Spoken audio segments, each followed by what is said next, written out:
এই দেখো, বইমেলায় চানাচুর বিক্রি হচ্ছে আর লোকে হাত পেতে খাচ্ছে। खत्म। Bye bye tata good bye गया। তা হিন্দু স্টলটা থেকে বেরিয়ে এই পেঙ্গুইন স্টলটার সামনে দাঁড়িয়েছিলাম, দেখলাম বেশ ভালোই লোক রয়েছে পেঙ্গুইন স্টলে। দেখো, penguin one of the biggest publisher এই বিশেষ করে ইংরেজি সাহিত্যের মধ্যে। তারপরে আরও বাইরে দাঁড়িয়ে দাঁড়িয়ে বেশ কয়েকটা পাবলিশারদের এই স্টলগুলোর ছবি তুললাম, সবগুলোতে ভাই ঢোকা হয়নি, কারণ জানি না ঢুকতে আর ইচ্ছে করছিল না।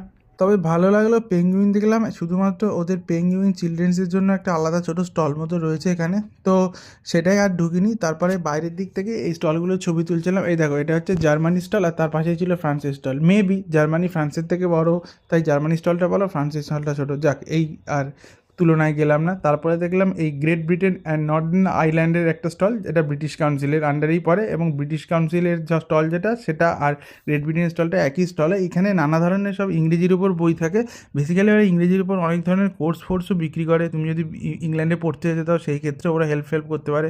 তো যাই হোক, এরপরে দেখলাম এই বিজেপি স্টল, এখানে বিজেপির নানা লিডারদের ছবি। তো যাই হোক, এখানে আর বেশি কথা বাড়ালাম না, এরপরে চলে গেলাম। এরপরে দেখলাম চলো যাই ভ্রমণ সংস্থার একটা স্টল। চলো যাই তো তোমরা জানো, ভালো একটা খুব বড় ভ্রমণ সংস্থা ওয়েস্ট বেঙ্গল এবং পুরনো। তারপরে দেখলাম এই মুখরোচকের স্টলটা, ওরা নতুন কি একটা চিড়ের চানাচুর লঞ্চ করেছে, সেটা লোকে ফ্রিতে টেস্ট করাচ্ছে। আর জানো, পশ্চিমবঙ্গের মানুষ ফ্রি জিনিসটা বেশি খায়। তারপরে দেখলাম এই পেন্টানিকের স্টলটা। কত করে? এটা এটা কত হলো দেখুন।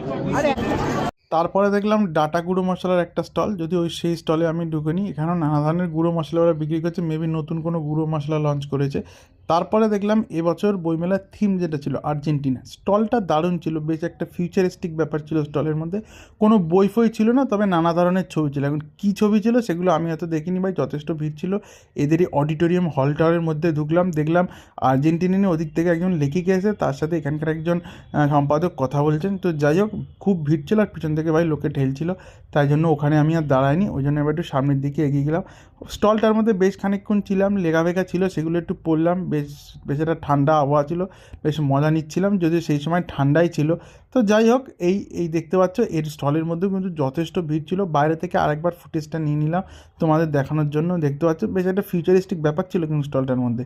তারপরে ছিল one of the best publisher পত্রভারতীর এই স্টলটা।